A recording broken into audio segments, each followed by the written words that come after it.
여러분 아시겠지만 예수님께서 사역하실 때 사람들의 모든 환영을 받은 것은 아닙니다. 특별히 예수님을 환영했던 사람들은 대부분 없는 사람, 부족한 사람, 모자란 사람이 많았고요. 그 당시에 솔직히 있고 능력 많고 가진 것이 많은 사람들은 예수님을 그렇게 별로 좋아하지 않은 것 같습니다. 특별히 예수님을 별로 좋아하지 않은 사람 중에 대표적인 사람들이 누구냐? 바로 이 사람들인데요. 보여주시죠. 율법학자 혹은 서기관, 대제사장, 바리새인들 같은 종교 지도자들이었습니다. 이 사람들에게 예수님은 어떤 사람이냐? 바로 성가신 사람이었는데 자기들이 만들어 놓은 종교적인 체계, 예배적인 체계를 그냥 한순간에 무너뜨릴 만한 위험한 인물처럼 보였던 것입니다. 그래서 이 사람들은 틈만 나면 예수님을 쫓아와서 예수님이 과연 어떤 사람인지 시험도 하고 유혹도 하고 또한 예수님께 여러 가지의 어려움을 주기도 했는데요. 오늘 우리가 함께 보는 이 말씀도 바로 한 율법학자의 예수님을 향한 시험으로부터, 질문으로부터 시작이 됩니다. 우리 함께 25절의 말씀을 같이 한번 읽어보도록 하겠습니다. 시작! 어떤 율법 교사가 일어나 예수를 시험하여 이르되 선생님, 내가 무엇을 하여야 영생을 얻으리이까? 율법 교사라고 하면 서기관 중에 한 명이고요. 서기관 중에 엘리트, 제일 최고의 지식을 인정받은 사람들이 교사가 될 수가 있었습니다. 그런데 이 사람이 예수님을 찾아옵니다. 그리고 시험을 합니다. 시험을 하는 이유는 두 가지였겠죠. 예수님이 과연 이렇게 선생이란 말을 들을 자격이 있을까? 혹은 없다면 내가 어떻게 이 예수의 허위를 드러낼 수 있을까 하는 그런 생각이었던 것 같습니다. 그리고 그가 짜내어서 질문을 낸 것이 무엇입니까? 영생에 대한 질문인데요. 무엇을 하여야, 어떻게 해야 영생을 얻을까라는 질문입니다. 여러분, 영생이 무엇입니까? 영원히 사는 삶을 뜻합니다. 단순히 영원히 사는 것이 아니라 우리가 누리는 최고의 행복감을 가진 그 영혼의 상태를 뜻하는 것입니다. 그리고 영생과 더불어서 똑같은 말을 받는다면 바로 그것은 천국이고요. 우리가 이 땅 가운데서 하나님의 천국을 선물로 받는다는 것을 우리는 구원이라고 합니다. 지금은 우리가 구원을 어떻게 받는가, 영생을 어떻게 받는가는 예수 믿으면 된다고 했지만 사실 이 당시에는 그런 개념들이 확실히 정해지지가 않았습니다. 이 당시에 예수 믿는 것 말고 영생을 얻는다는 개념은 바로 하나님께서 주신 것을 받는 것인데요. 그러면 하나님이 내게 영생을 주셨다는 것을 알 수 있는 방법이 무엇일까 했었을 때 이에 대해서 율법 교사는 이렇게 대답을 합니다. 우리 같이 한번 27절의 말씀을 읽어보도록 하지요. 시작! 대답하여 이르되 내 마음을 다하며 웃음을 다하며 힘을 다하며 뜻을 다하여 주 너의 하나님을 사랑하고 또한 내 이웃을 내 자신같이 사랑하라 하였나이다. 유대인들은 사실은 영생을 받은 사람은 이미 어느 정도 정해져 있다고 생각했습니다. 일단 아브라함의 피를 타고 나야 되고요. 그리고 율법 안에 있는 사람이어야 된다고 생각을 했습니다. 그래서 아브라함의 혈통 속에서 율법 안에 있다는 것은 두 가지로 줄일 수가 있는데 하나님 사랑, 이웃 사랑 이렇게 볼 수가 있는 거죠. 그런데 사실 이 질문 그렇게 어려운 질문이 아니라요. 신명기 6장 15절과 레위기 19장 18절에 이미 나와 있는 대답이고요. 율법에 대해서 조금 견해를 가지고 있는 사람, 배운 사람이라면 답을 내릴 수 있는 그저 그렇고 그런 질문이었습니다. 그런데 이 질문 예수님께서는 오히려 물어보시고 그에게 답을 찾고요. 그의 답에 대해서 대답을 맞다고 얘기하십니다. 그러면 이렇게 끝날 수 있는 대답, 이렇게 끝날 수 있는 질문이었을까요? 그런데 이 질문과 이 대답은 좀 이상한 양태로 발전이 되는데요. 우리 함께 29절의 말씀을 같이 한번 읽어보도록 하겠습니다. 시작! 그 사람이 자기를 옳게 보이려고 예수께 여짜오되 그러면 내 이웃이 누구니이까? 자기가 질문했는데 대답을 받았어요. 물론 예수님께서 인정은 하셨지만요. 그래도 뭔가 석연치가 않은 겁니다. 그래서 한 번 더 질문을 합니다. 뭐죠? 그러면 이웃이 누굽니까? 라고 질문합니다. 왜냐하면은 이 이웃의 범위가 굉장히 넓기 때문입니다. 여러분, 이웃은 누구입니까? 우리 바로 주위에 있는 같은 땅을 같은 문화에서 사는 사람들을 이웃이라고 얘기를 하지요. 그런데 이 당시에 유대인들에게서 이웃, 사랑의 대상인 이웃은요, 우리하고는 생각이 조금 달랐습니다. 일단 그 이웃을 경계를 만들고요, 이웃을 어느 정도 규정을 하고 있는데 그 대표적인 것이 바로 실학서입니다. 이 실학서가 뭐냐면요, 구약 외경이자 이스라엘 백성들의 일종의 지혜서라고 할 수 있는데, 이 실학서 12장 4절에 뭐라고 나오냐면요, 경건한 이는 도와주고 누구는 돕지 말라고요? 죄인은 돕지 말라고 합니다. 그렇다면 여기 죄인이라는 말에는 몇 가지가 분명히 있겠죠. 일단 이방인은 안 됩니다. 그러면 이방인은 유대인의 이웃이 될 수가 없어요. 그리고 유대인 비슷한 사람들도 이웃이 될 수가 없습니다. 그리고 유대인 중에서도 쉽게 설명하면 죄를 짓고 사는 사람, 한마디로 세리와 창기 같은 이런 사람들, 하나님의 공유를 받을 자격이 없는 사람들도 유대인의 이웃이 될 수가 없다고 규정을 하고 있었습니다. 그래서 이러한 규정, 이러한 생각을 다시 한번 재차 확인하고 이것에 대해서 동의를 하고 있는지, 예수님이 이걸 제대로 알고 있는지를 다시 한번 떠보기 위해서 이런 질문을 한 것 같습니다. 그런데 이 질문이 예수님의 심기를 건드립니다. 왜일까요? 그러한 생각과 그러한 것은 주님이 보시기에 편견이기 때문입니다. 하나님이 유대인을 그렇게 하라고 아브라함의 혈통으로 태어나게 한 것이 아닙니다. 아브라함의 혈통으로 태어나게 하신 것은 그를 복으로 삼아서 주변 사람들에게 복의 근원이 되어서 하나님의 복을 흘려보내라고 세운 사람들이거든요. 그런데 편견과 아집에 잠겨서 이웃을 규정하고 이웃 안에서 자기가 원하는 사람만 사랑을 하고 자기가 원하는 사람만 자비를 베푼다? 이거는 하나님의 입장에서 보시기에 문제가 많았다고 생각한 것 같아요. 그래서 예수님께서는 이러한 잘못된 유대인들의 편견, 율법학자의 편견을 고치기 위해서 이야기를 하나를 해주십니다. 그게 여러분 잘 아시는 바로 이 그림이죠. 바로 선한 사마리아인의 비유입니다. 이 그림은요, 빈센트 반 고흐가 그렸습니다. 이 빈센트 반 고흐가 이 그림을 사실 그 전에 있던 그림에 일종의 자기가 모사를 해서 다시 그린 그림입니다. 근데 사실 반 고흐는 성화를 많이 그리지 않았습니다. 그럼에도 불구하고 이렇게 선한 사마리아인의 그림 이 한 장에 자기의 의미를 담은 이유가 뭔지 아십니까? 이 사람 되게 외롭게 살았거든요. 아시는 것처럼 죽을 때도 외롭게 죽었습니다. 그리고 이 사람 살아생전에 그림 한 점도 제대로 팔아본 적이 없습니다. 헐벗은 사람이었어요. 그런데 그에게 있어서 계속적으로 도와주고 계속적으로 그를 지지해주고 많은 그림을 그리게 해줄 수 있는 사람이 누구였는가? 바로 반 고흐의 동생인 테오였습니다. 그래서 아마 이 그림을 그렸었을 때 학자들은 어떻게 생각을 하냐면요, 아마 저렇게 이 강도 만난 자를 돕고 있는 저 선한 사마리아인, 저게 바로 자기 동생이다. 동생에 대한 감사로 아마 이 그림을 그리지 않았을까, 이렇게 생각을 하는데요. 중요한 건 예수님께서 이렇게 질문을 하신 이 비유, 이 이야기, 오늘도 동일한 얘기를 하고 있죠. 우리가 이웃 사랑을 할 때 도대체 이웃 사랑은 무엇이며 그 이웃의 대상은 또 무엇이며 이웃 사랑은 실제적으로 어떻게 이루어지는지에 대한 얘기를 새롭게 다시 조명하면서 가르치기를 원하셨던 것입니다. 그래서 오늘 여러분과 함께 예수님이 말씀하신 이 이웃 사랑, 예수님께서 직접적으로 가르치신 이웃 사랑이 무엇인지를 좀 알아보려고 하는데요. 우리 첫 번째 같이 한번 읽어보도록 하겠습니다. 시작! 이웃 사랑은 영생의 열매다. 앞에서 말씀드린 것처럼 우리가 구원받은 지 어떻게 합니까? 사랑으로 합니다. 그 사랑은 두 가지입니다. 뭐죠? 하나님 사랑, 이웃 사랑. 그래서 이러한 율법의 대답에 대해서 예수님께서도 이렇게 얘기를 하시는데요. 우리 함께 28절의 말씀을 같이 한번 읽어보도록 하겠습니다. 시작! 예수께서 이르시되 내 대답이 옳도다. 이를 행하라. 그러면 살리라 하시니.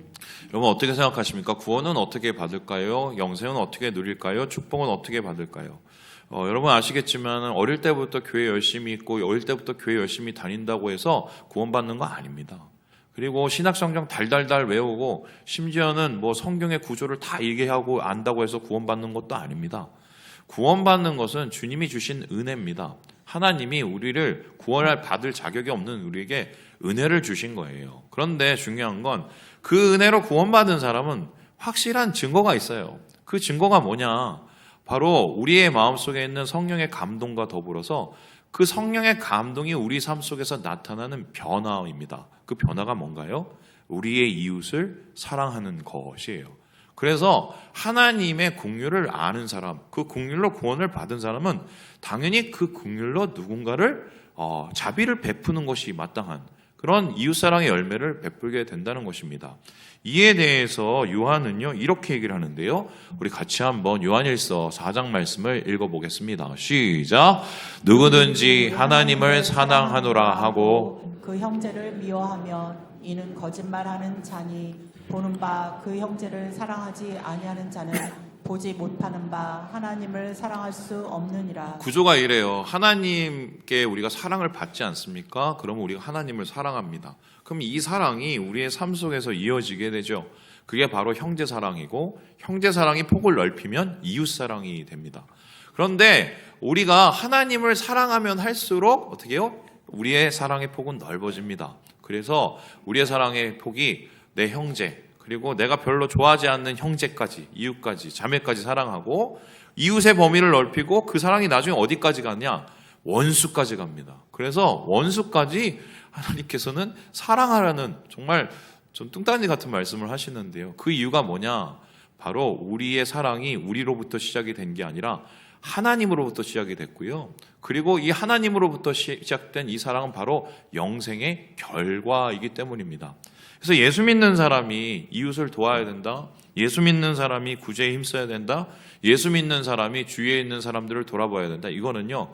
영생받은, 구원받은 당연한 결론이라는 것을 말씀 속에서 이야기를 하고 있어요. 예수님도 분명히 이 이웃사랑을 영생의 한 결과라고 이야기를 하고 있습니다. 그런데요, 문제는 두 번째입니다. 우리 같이 한번 예수님이 가르치는 이웃사랑을 함께 보겠습니다. 시작! 이웃사랑은 선택이 아니다. 이웃사랑이 선택하는 것이 아니라는 것입니다.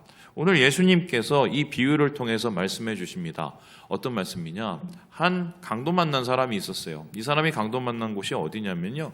예루살렘에서 여리고로 내려가는 길입니다. 거의 1km 정도 밑으로 내려가게 되는 건데요. 그 길이 되게 30km 이렇게 되나요? 그럼 그 길을 걸어가는데 거기 제가 가봐서 아는데요. 거기 되게 험악합니다. 정말 나무 한 자락 없어요. 그래서 그 길은 뭐냐면 피의 길이라고 불러요. 그래서 여기에 강도들이 많았기 때문에 이 길을 걸어가기가 쉽지가 않은 길인데 한 유대인이 자기 집에 갔겠죠. 그러다가 강도 만나게 됩니다. 근데 그 강도 만난 사람 죽어가고 있었을 때 어떻게 됩니까? 제사장 지나갑니다. 그냥 돌이킵니다. 그리고 레위인 지나갑니다. 그냥 돌이킵니다. 예, 그리고 사마리아 사람 지나갑니다. 그 사람이 도와줍니다. 이런 이야기의 구조예요. 근데 예수님께서 이 이야기를 가리키시면서 이렇게 질문을 하시는데요. 우리 함께 36절의 말씀을 같이 한번 읽어보도록 합니다. 시작. 내 생각에는 이 세 사람 중에 누가 강도 만난 자의 이웃이 되겠느냐?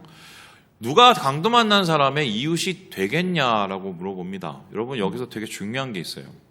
이 율법학자는 뭘 물어봤냐면요. 누가 내 이웃이 될 수 있습니까? 라고 물어봅니다. 그러니까 내가 이웃을 선택하겠다는 겁니다. 그래서 이 사람은 내 사랑을 받을 만한 사람이면 내 이웃으로 평가하겠다는 겁니다. 그런데 예수는 이걸 완전히 뒤집어 버려요.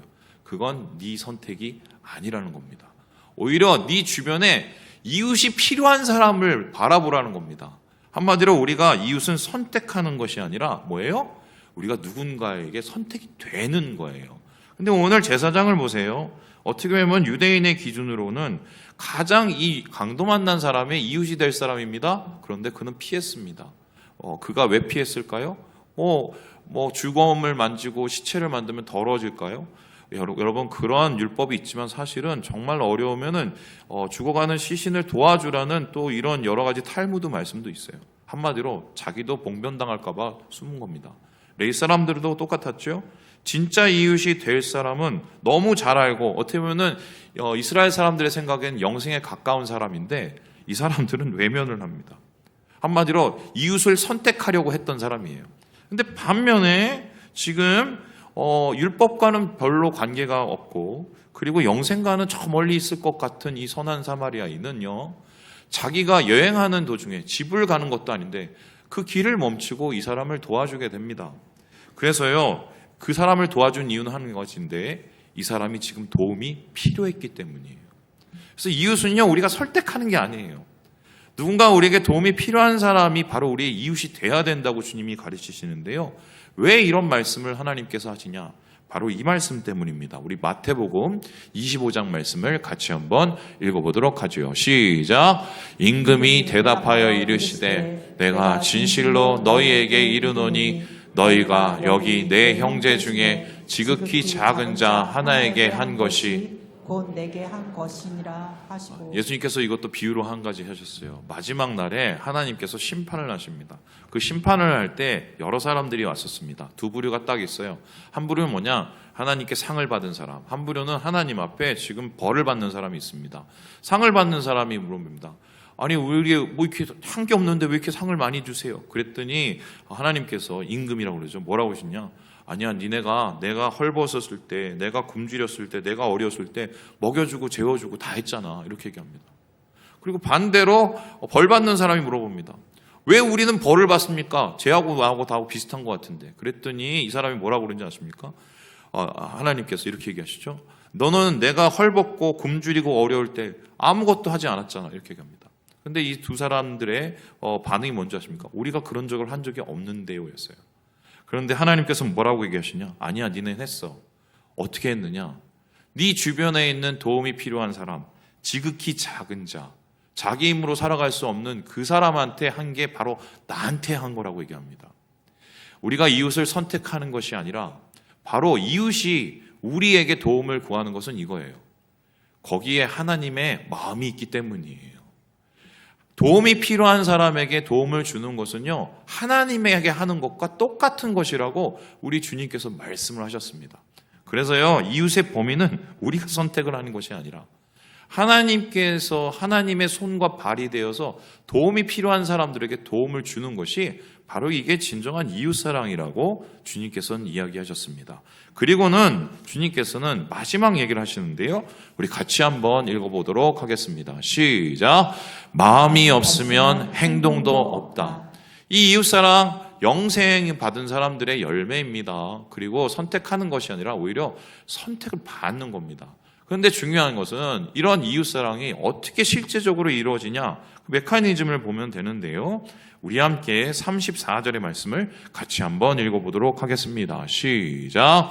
가까이 가서 기름과 포도주를 그 상처에 붓고 싸매고 자기 짐승에 태워 주막으로 데리고 가서 돌보아 주니라.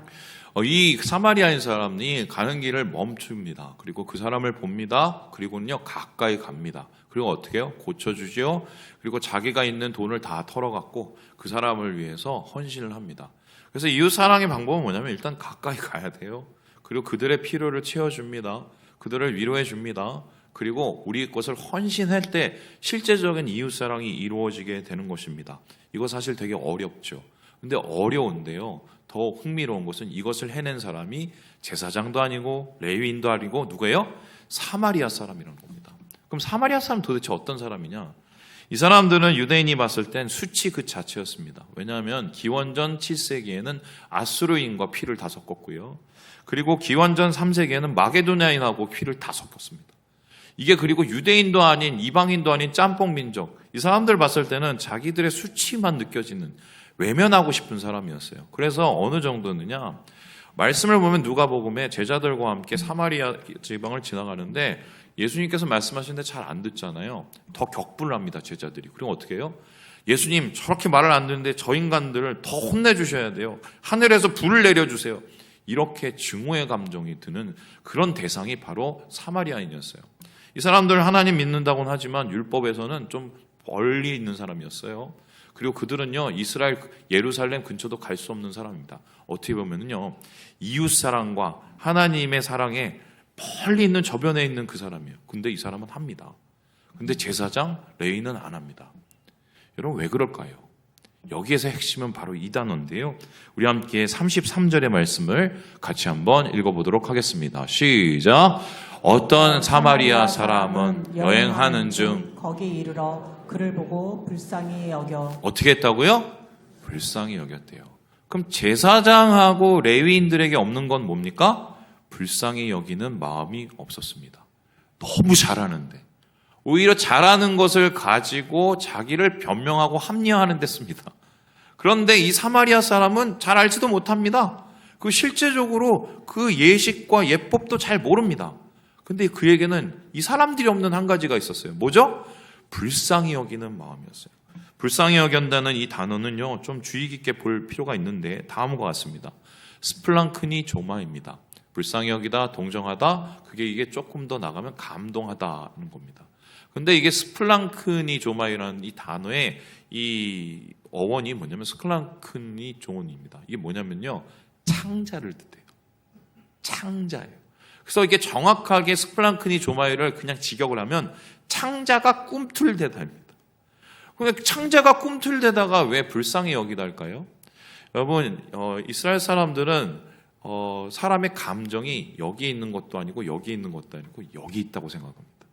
우리나라에도 비슷한 표현 있죠. 속이 끓는다, 속이 썩는다. 이게 이 사람들의 이 배예요. 그래서 스플랑크니 조마이라고 한다면 뭐냐면요, 감정이 북받쳐 오른 겁니다. 그렇다면 이런 건데, 길을 가던 이 사마리아 사람이 강도 만난 사람을 봅니다. 그 사람을 보고 감정이 북받쳐 오릅니다. 불쌍한 거예요. 뭐 율법이고 자시고 그게 중요한 게 아니에요. 저 사람을 보면서 감정이 북받쳐 오르고 불쌍히 여김을 통해서 갑니다. 도와줍니다. 희생합니다. 바로 이런 스플랑크니 조마이라는 이 감정, 불쌍히 여기다는 이 감정, 이것이 있었기 때문에 마음이 움직입니다. 마음이 움직여야 행동이 나타납니다. 그렇다면은 지금 이 스플랑크니 조마이라는 이 단어는 도대체 어떻게 이해해야 되나? 이게 바로 하나님 마음이에요. 예수님께서 사역을 하실 때 그 동기가 뭐였냐? 스플랑크니 조마이였습니다. 불쌍히 여겨서. 옛날에 이 단어가 민망히 여긴다는 단어였습니다. 죽어가는 사람들, 유리방황하는 사람들, 힘들어하는 사람들, 어려워하는 사람들, 죄에서 헤매이는 사람들, 불쌍히 여기셨습니다. 창자가 움직이셨어요. 그래서 예수님께서는 그래서 십자가를 지신 거예요. 우리를 위해서 구원을 이루어 주신 겁니다. 사실 우리가 구원을 받고 지금 이렇게 예수님 앞에서 주님께 예비할 수 있는 이유는 뭐냐면 예수님 우리를 불쌍히 여겨 주셨기 때문이에요. 그래서 예수 믿는 사람은요, 예수님의 긍휼로 불쌍히 여김으로 구원을 받았기 때문에 그 긍휼의 마음을 아는 사람들은, 예수님의 마음을 아는 사람들은 그 마음으로 주위에 있는 사람들을 봅니다. 그리고 그 사람들에게서 뭔가 공감하지요. 예수님의 마음으로 누군가를 붙잡죠. 섬기죠. 사실 그게 이웃사랑인 거죠. 사실요, 지금 예수님께서 율법학자에게 지적하고 싶은 게 뭔지 아십니까? 네가 이웃사랑에 대해서 자꾸 질문하는 이유가 뭔지 아니? 마음이 없어서야. 왜 마음이 없는지 아니? 불쌍히 여기는 마음이 없어서야. 왜 불쌍히 여기는 마음이 없는 줄 아니? 너는 하나님의 긍휼을 몰라. 이렇게 얘기하고 있는 거예요. 머리로만 아는 거예요.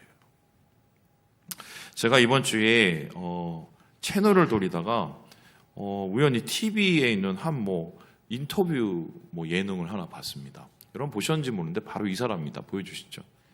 청년인데요, 특수 청소를 하는 청년이었습니다. 이 사람이 어떤 특수 청소를 하냐? 특수 청소를 하면 일반인들이 못하는 거죠. 일반인들이 해도 힘들고 해도 완전하지 못한 그 청소인데, 특별히 이 청년은요 20대인데요 고독사, 그리고 돌아가신 그분의 그 뒤를 해결해 주는 그 일을 하고, 그리고 쓰레기집 아세요? 쓰레기를 막 쌓아놓고 진짜 완전히 쓰레기통에서 사시는 분이 있어요. 이런 거죠. 이런 데서 사시는, 여기에 들어가서 이거를 청소해주는 이 역할을 합니다. 젊은 친구가 대단을 하죠. 그래서 어느 정도로 이 시간이 걸려 했더니 보통은 하루 남짓하든지 너무 심한 경우는 4일 동안 내내 이거를 덜어냈다 이런 얘기를 하더라고요. 그런데 이 친구가 어떻게 이 일을 시작했는지 물어봤습니다. 그런데 재밌는 게 뭐냐면 요식업을 하다가 5천만 원을 빚을 졌대요. 그래서 그 5천만 원 빚을 갚으려고 이 일 저 일을 하다가 우연히 알바 광고를 딱 뜬 거 보고 하루에 일당 17만 원, 이게 세잖아요 생각보다. 그래서 이걸 보고 이거 해야겠다고 그냥 무심코 시작한 겁니다. 그런데 했더니 고독사 하신 분, 극단적인 선택을 하신 분, 그리고 쓰레기 더미에서 사시는 이분들을 이제 실제적으로 접하면서 오는을 지는 겁니다. 그러면서 이 사람의 직업에 대해서 그냥 생각이 바뀌었어요. 그전에는 빨리 빚 갚고 돈 벌려고 시작을 했는데 여기서 보는 것처럼 사명감으로 이 일을 하고 있다고 얘기를 하더라고요. 그래서 신기해서 질문했습니다. 어떻게 갑자기 그 사명감이 생겼냐고 질문했어요. 그랬더니 이분의 히스토리가 있더라고요. 이분이 어떤 사람이었느냐? 예전에 왕따였습니다. 어떤 왕따였냐? 학교에 가면은 왕따당해서 얻어맞던 친구였어요. 고등학교 때까지 계속. 그래서 학교 가는 게 완전히 정말 고통인 친구였어요. 그런데 어느 날 갑자기 자기 주위에 사람이 안 오고 안 때리는 거예요. 그 이유가 뭐냐? 그냥 너무 힘들어서 우유를 처박아 놨는데 우유 썩는 냄새가 나고 우유 썩는 냄새 때문에 사람들이 주변에 안 오는 거예요. 그래서 얻어맞는 게 싫어서 그 다음부터는 우유를 계속 썩혔습니다. 그런데 이게 사회생활하면서 계속 이어지면서 어떻게 됐냐? 자기 집안에서 그냥 히키코모리처럼 앉아서 아무것도 안 하고 그냥 무능력하고 무기력하게 그렇게 삶을 살아가는 인생으로 변해버린 거예요. 그런데 그때 이분이 어떤 마음이었냐면요. 뭐 이렇게 얘기를 하는데 한번 단글 보세요. 누가 먼저 와서 괜찮니? 무슨 일 있어? 말해주는 사람이 없었대요. 그래서 이 히키코모리로 정말 몇 년 동안 인생을 낭비하면서 자기 인생 탓하면서 그렇게 살더래요. 이분이 돌아오게 된 이유가 뭐냐면 만화를 보면서 돌아오더래요. 만화에 어떤 인생을 보면서 자기 모습하고 비교해서 이래서면 안 되겠다는 생각, 이게 가능한지 모르겠는데 그래서 인생의 변화를 해서 뭔가 새로운 삶을 찾기 시작했다고 그러더라고요. 그런데 흥미로운 건 이 특수 청소를 하면서 자기 같은 사람을 보는 거예요. 자기처럼 집안에 처박히고 쓰레기 더미에 살고 고독한 인생을 살고 아무도 손 내밀어주는 사람이 없는 그 인생을 이분이 본 겁니다. 공감되겠죠? 그 공감 가운데 어떻습니까? 사명감을 가지고 그 일을 하고 따뜻한 말 하는 분들을 하고 그 사람들이 거기에 위로를 받고. 흥미로운 건요, 이 사람이요 교회 다니는 분이 아니에요.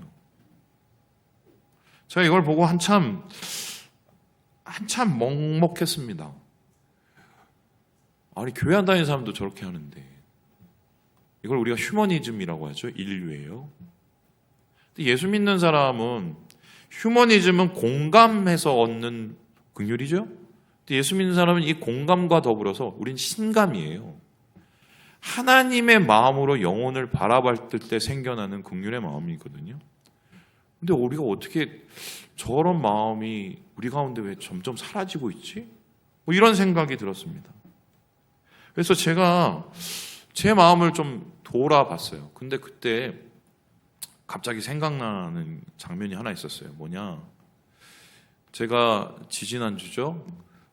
그 신세계 그 앞에 있는 그 광장에 우리 장로님이 이렇게 크리스마스 트리, 성탄 트리 올려갖고 그 뭐 점등식인가요? 그걸 했습니다. 근데 그때 이제 갔었을 때 작년보다는 덜 추워갖고요. 그래도 좀 괜찮았어요. 그런데 거기서 점등을 하고 나서 뒤를 보는데 그 땅바닥에서 그래도 그 추운데 거기서 주무시는 분들이 있더라고요. 여러분 아시는지 모르겠지만 제가 예전에 한 몇 년 전에 3년 정도를 노숙자 돕는 사역을 했어요. 금요일 저녁마다 나가갖고 저녁에 이렇게 돕고 이런 사역을 했었거든요. 이제 그것도 뭐 시작은 뭐냐면 우연히 지하철 타고 오다가 이분들을 발견해갖고 좀 마음이 동해갖고 그걸 시작을 했는데 그분들이 어느샌가 좀 사라졌어요. 그래갖고 코로나 이후에 그게 없어갖고 그 사역을 안 하고 있었었는데 다시 있는 걸 보고 제가 좀 마음이 쓰이더라고요. 근데 제가 이 영상을 보고 갑자기 오늘 저녁에 나가봐야 되지 않을까 이런 생각을 딱 했습니다. 그날이 어쩌면 영하 10도였어요. 밤에 영하 10도였는데 나갔는데 보여주실까요? 그 10도의 땅바닥에 저러고 주무시는 분들 보이세요? 이걸 보고 그냥 뭐 급하게 그냥 뭐 핫팩 준비해가고 음료 준비해가고 해서 나눠드리고는 왔는데 이렇게 좀 마음이 편치가 않았어요. 근데 마음이 편치가 않은 게 이분들에 대한 뭐 미안함 뭐 그런 게 아니었어요. 제가 솔직하게 고백을 하는 건데 제 마음 때문이었어요. 무슨 소리냐? 예전에 이 사역을 할 때는 그래도 공감이라는 게 있었어요. 좀 기뻤거든요. 이렇게 하나님의 손길이 돼서 돕고. 근데 제가 이걸 돕다가 나중에 그 노숙자 쉼터까지 이제 가서 그 돕고 막 이렇게 성도들하고 같이 했는데, 이걸 하다 보니까 이게 어느 생각 어떤 생각이 드냐면, 이게 밑 빠진 독에 물 붓는 거예요. 그리고 이 사람들 어떻게 도와줘도 결국 또 나오고 또 저러고 앉았는 거예요. 야, 이걸 계속 해야 되나? 막 이런 생각이 나중에 막 들었습니다. 그런데 이번에 가서 이분들을 보고 돕는데, 그냥 기계적으로는 저분들 도와야지 그러면서 음료 사다 드리고, 그리고 핫팩 붙여드리고 하는데, 이게 마음이 동하지 않는 거예요.